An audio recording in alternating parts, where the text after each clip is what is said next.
Hello les Canadophiles, comment vous allez? J'espère que vous allez super bien. Chez moi, ça va à merveille. Voilà, week-end s'est bien passé. C'est le début de semaine, lundi. Voilà, j'ai pris une petite pause. Moi, je travaille de la maison, comme vous le savez, comme certains le savent, si vous avez déjà regardé mes vidéos passées. Voilà, et là, j'ai pris une petite pause pour vous faire cette vidéo, pour prendre un peu de vos nouvelles. Voilà, vous savez qu'il y a bientôt un recrutement intéressant qui peut être considéré vraiment comme une aubaine pour tous ceux qui veulent immigrer au Canada, pardon, au Canada, dans la province du Québec. Voilà, donc euh, il y a bientôt, je pense, le 29 mars, un recrutement dont les inscriptions vont être ouvertes, voilà, le 29 mars, pour, pour venir travailler ici, dans la province du Québec. Alors, comme je l'avais déjà dit, il y a plusieurs profils. Beaucoup de profils, cette fois-ci, sont demandés. Ce n'est pas trop restrictif comme les fois passées où c'était vraiment organisé, par exemple, juste une période juste pour ceux qui sont les professionnels des technologies de l'information, une autre période juste pour les gens de l'éducation, une autre période juste pour les gens de la santé et autres, non? Cette fois-ci, il y a beaucoup de profils qui seront, voilà, qui seront demandés. Et présentement, les entreprises sont en train de s'enregistrer auprès du ministère, voilà, qui organise cette journée-là, sont en train de s'enregistrer, sont en train de faire toutes les formalités afin de pouvoir faire partie des entreprises qui vont aller coopter dans les candidats pour ces journées de recrutement-là. Donc, vous, pendant ce temps, vous avez, aujourd'hui c'est le 6 mars, vous avez encore une vingtaine, plus d'une vingtaine de jours pour commencer à vous préparer. Alors, quand je dis vous préparer, c'est quoi? C'est essentiellement, pour l'instant, préparer votre CV et puis préparer aussi quelques diplômes, quelques petites preuves qu'ils peuvent demander, hein. Voilà, c'est tout. Mais c'est un peu comme un entretien partout ailleurs. C'est vraiment votre CV que vous devez déjà préparer. Voilà. En général, pour ceux qui ont déjà eu à faire les inscriptions passées, ou les journées passées, voilà, les journées Québec passées, vous savez un peu comment ça se passe. On s'inscrit pour la journée, ils vont vous demander de charger votre CV, tout ça. Et puis, il y aura il y aura une période. Et puis, je pense, environ un mois après, vous serez contacté pour un éventuel entretien si vous avez été retenu. Donc, vous pouvez mettre toutes les chances de votre côté en faisant vraiment un CV très intéressant. Voilà, parce qu'ils recherchent vraiment des profils. J'ai déjà fait une vidéo où j'explique comment faire un CV. Voilà, mais ici, je veux essayer de vous expliquer un peu comment faire un CV. C'est un CV canadien. Voilà, un CV canadien, il est fondamentalement différent du CV européen comme nous le faisons chez nous. Il n'y a pas de photo, il n'y a pas l'âge, il n'y a pas le genre, c'est-à-dire masculin ou féminin. Il n'y a pas toute information qui peut permettre à l'employeur d'éventuellement vous discriminer. Voilà. Il y a juste le nom, le prénom, les informations, le contact, l'email, le téléphone, c'est tout.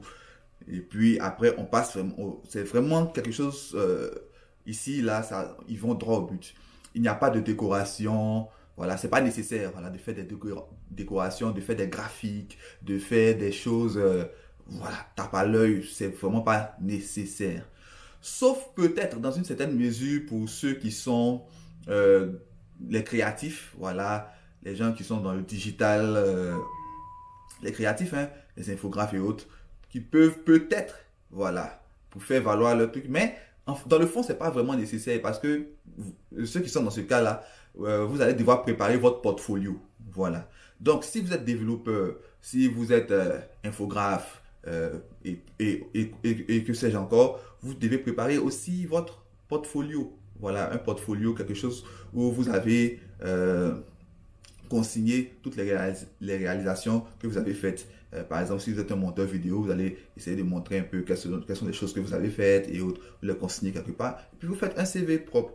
Voilà, un CV canadien, c'est simple. Il n'y a pas beaucoup de fioritures. C'est vraiment simple et épuré. Voilà, donc vous commencez par une en-tête, Vous incluez, comme je l'ai dit, votre nom, votre adresse email, téléphone. Vous assurez que vos coordonnées sont à jour. C'est vraiment une adresse courriel, email que vous utilisez et qui est vraiment accessible. Vous avez le mot de passe, tout. Et puis, faites l'effort de vous prendre une adresse pas fantaisiste, hein. Donc, si vous vous appelez Guillaume Gérard, alors cherchez à créer une adresse guillaume.gérard ou bien guillaume.g ou quelque chose de simple. Voilà, de pas trop fantaisiste. N'allez pas faire des trucs bizarres, voilà, comme on connaît. Voilà. Vous créez une adresse comme ça, vous notez bien le mot de passe quelque part. C'est cette adresse-là que vous allez utiliser pour vos démarches. Voilà, donc vous notez l'adresse, le mot de passe quelque part. Vous travaillez uniquement avec ça. Vous écrivez un petit résumé en haut. Après la première section des informations personnelles, vous faites un petit résumé là.